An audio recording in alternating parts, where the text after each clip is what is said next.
MLA इलेक्शना सफैलायलायबाय एबाराव काउन्सिलनिया जोबनाय लगे लगेनो एमएलए सफैलायलायबाय जोंनिया रनजित बसुमतारिया गेलेगोन ना माथाय बे गेलेबा देरहायालै बे देरहानाय नङा थाखा फैसा गोनां मानसि ना थाखा फैसा गोनां मालाय मा फाय थाखा फैसाया सब समय जेरावबो जे खामानि होगोन बे नङा रनजित बसुमतारि होआ खामानि होआ काउन्सिलावनो नोङो मोननै बियाबाव बेलथायदों आरोबाव नोङो एमएलए आव नोङो जुजिबावनो सानदोंदां एब्रावहाय माने गासैबो स्टुडेन्टफ्रानो आंजोंनो दंजोबो गासैबो रायजो राजाफ्रानो आंजों दङ गैया बे साननैसोआ गुरब्ला ओंखारबाय थादों एसटि होनाय होयिनि खोथाखौनो लानानै बिथाङा एसे सुबिदा लादों खाबु लादों मोनालै बे देरहाया थैनोबो देरहाया जुदि देरहाबावनोब्ला 5 बोसोर बियो पलिटिक्सआव एसेनो माबाबाय थाबाव रायजो राजानो बहाबा दालां बानायना हैथां आरो रायजो राजानि खैदां खैफोदाव गसंफा ओमफ्राय हाग्रा सिफायनो थांग्राफोरखौ नोंबो थांफानानै होबथायथां ओंखारफा रायजो राजानि दुख सुख निदानाव ओंखारनानै हो रायजो राजाया निदान समाव एसे गसंना होफाबा बिराद मोजां मोनो नों बिदि खामानिखौ मावाखै मिथिबाय बै समाव थांनाय 5 बोसोराव बे बाथ्राया बिनिखायनो नोङो मोननै बियाबाव गांलाब गोग्लैदों जेनदों बेफोरबायदि तो एनडिएफबिनि एमएलए सानै दंबावो एब्रावहाय आं गुबुन एमएलए खौ आं बुंनो थाङा इउपिपिएल निखौ गुबुन एमएलए मा जायो जोंहा बिथांमोननि बाथ्रा आं बेखौ बुंनो थाङा किन्तु गुबुन आरो एनडिएफबिनि सानै एमएलए दंबावो भुपेन बर' बेबो जेनगोन आरो लोगोसे गबिन्द चन्द्र बसुमतारि बेबो मस्ट सेनियर नंगौ बिथाङाबो हारिनि थाखाय गोबां खामानि मावबोदों किन्तु बे एबारावबो जेनगोन 5 बोसोर बियो काउन्सिलनि डिपुटि चिफ जानानै थांबाय ओमफ्राय 5 बोसोर बियो एमएलए जाबाय नुबोबाय जोङो मोनबोबाय आंलाय सानलांदोंमोन काउन्सिलाव मावनो हायाब्लाबो एमएलए नालाय सासे बियो एमएलए हिसाबै जोंनि सेंग्राफोरनि दुखु दाहाफोरखौ बुजिगोन खारन गावनो मोनबोनाय नालाय प्रेक्टिकेल गावनो दुखु दाहायाव खस्थ' मोनबोनायाव बिराद गावनो मोनथिखानाय बे हिसाबै मावगोन सानदोंमोन जोंबो नाथाय जेबो गैया भुपेन बर'खौथ' माथो बुंबावनाय एमएलए जादोंसो हय बांसिन जों स्रि थानायखौ नुहैयो ना माबायावहाय बे न' गिदिरावहाय नांलायग्रा जायगायावहाय बिथांखौ बुंनायनि थाखाय खाबुखौनो होआसो ना मासो बे आरो बाथ्राया दा सोरबाया होनैलायलायगोन नोंसोरनि बिपिए बा एब्रावहाय मावना लादोब्रा बिदि जाबावसिगोन बेसेबां इन्टारेस्टिं बाथ्रा नङा होमबा थांनाय 5 बोसोरावनो खुद एनडिएफबिनि दैदेनगिरिफ्रा इएमफोर दङ बा एमसिएलएफोर दङमोन बा एमएलएफोर दङमोन बिथांमोना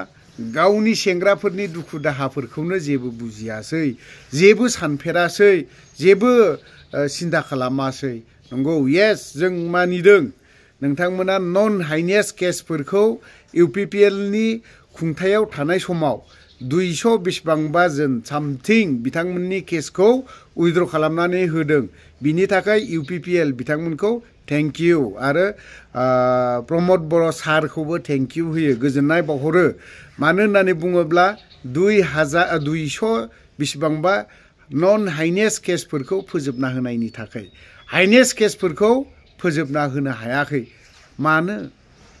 बाथ्राया बेसोना मानो फोजोबना होनो हायासै नोंथांमोना आं सानदोंमोन आं इउपिपिएल पलिटिकेल हान्जाखौ गोबां बाथ्रा बुंब्लाबो नाथाय बिथांमोनखौ आंनि गोसोआव मोनसे ओरैबायदि डाउट दङमोन बिथांमोना 10 बोसोरखौ सालायखागोन नङा होमबा गोदान एकर्ड खालामनाय हिसाबै गोदान सरकार फैनाय हिसाबै नाथायबा 5 बोसोरावनो बेलथायनानैसो थाबाय बे मानो बिदि बेलथायनानै थादों रायजो राजाफोराथ' बोजबना लायासैना रायजो राजाफोराथ' भटखौनो होआसैना गोबां खम जादों 7जनल' मानो देरहाखो एथ'राब थाखा फैसा थानानैबो बेफोरबायदि बाथ्राफोरा बेखौ सानदोंमोन आरोखि आङो देरहाबावगोन 10 बोसोरसो नाथाय देरहायासै साननो गोनाङा बेफोरबो दा बैफोर मा होननानै बुङो आं दा मानि ITCL फोरनिखौसो रासिन नायो दै UPPL ITCL निखौसो रासिन नायो आङो बिथांमोना बिराद इन्टारेस्टिं होथारो बिराद मोजां मजा दे बिसोरो बिदि बुङाबा नोंथ' उफाय गैया बै समावथ' जोंबो बुंदोंमोन नालाय उफाय गैया बिथांमोनाबो बुंनांगोन नङाब्ला माबायदिथो बायदि रोखोम फैनो नङा होमबा दे डेभेलप जानांगौ बिथांमोनाबो एसे जौगानांगौ बिथांमोनाबो जौगाबावथोंसै एसेबाव आरोबाव नङा होमबा बिथांमोनखौथ' जेबो बुंनांगौथ' दरखार गैया बुंनायाथ' बुंबाय थाखागोन बिसोरबो बुंथों नाथायबा बिथांमोना लाजिगोन ना लाजियाथाय ITCL फाग्ला गोजा बिसोरना इन्टारेस्ट आरोखि बिदि बिसोरसो फुरा नायजोबो भिडिअफोरखौ गुबुनफोराथ' नाया नङा होमबा बेफोरबायदि आरोखि ना 6था जनगोष्ठीनि बाथ्राखौ मानो बुङा गोबाङानो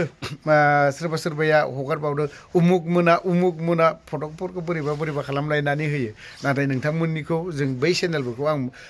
बुंनो सानाखै बुंनानैबो दरखारबो गैया लाबबो गैया बिथांमोननि चेनेलखौ बुङो आरोखि हारिनि थाखाय बिराद बुङोमोन मानि थाखाय बेबाराव नोंसोर बुंलायदोब्रा हारिनि बाथ्राखौ जोंखौ बुंनानै लालाय माथो लाब मोननो आं गाबोनो जुदि 6था जनगोष्ठीनि ST होनाङा होननानै बुङोब्ला होआलाफानो इन्डिया गभर्नमेन्टआ जुदि होआलाफानो थायोबाथ' हाबाब जोंनो बर'लेण्ड नांगौ होननानै आं गाबोनो बुंगोन मोनथिबाय आं जुदि बुंनानै जुदि STखौ होआलाफानो थायोबा इन्डिया गभर्नमेन्टआ जुदि होआलाफानो थायोब्ला आंनो गाबोन बर'लेण्ड नांगौ होननानै आं गाबख्रावगोन गाबोनो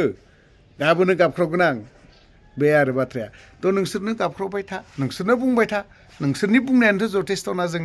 जों बुङा मालाय मा जों बुंथारनांगौ बेबोथ' नङाना नोंसोरलाय मानो बुंनो हाया नोंथांमोनाथ' UPPLनि हार्डक'रथारना ओंखायनो बुंनांगौ नोंथांमोना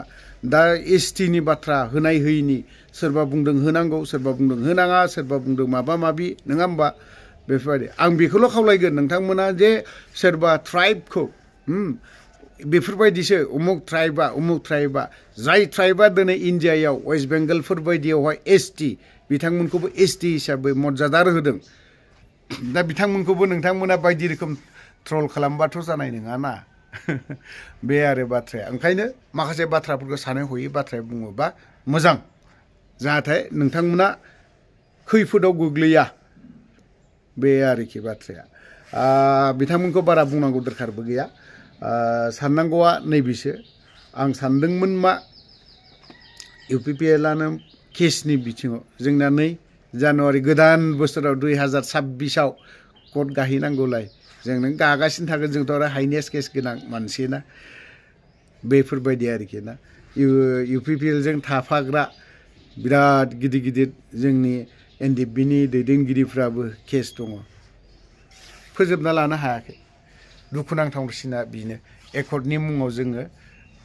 माबा मोनसे ललिपपसो मोनमारदों बेखौसो होनगोन आं नंखागौबो जाय जिनिसखौ लानानै गोरायैनो नांबोदोंमोन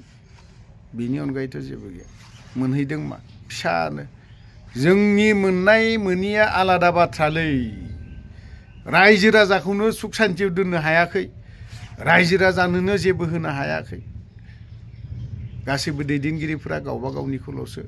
नायदों थ' गोलाव बाथ्रा बुंबाय बावहाय जुदि माखासे बाथ्रा बुंनाय गोरोन्थि जादोंब्ला क्षमा होलायबानो जाबाय जय बर' हारिनि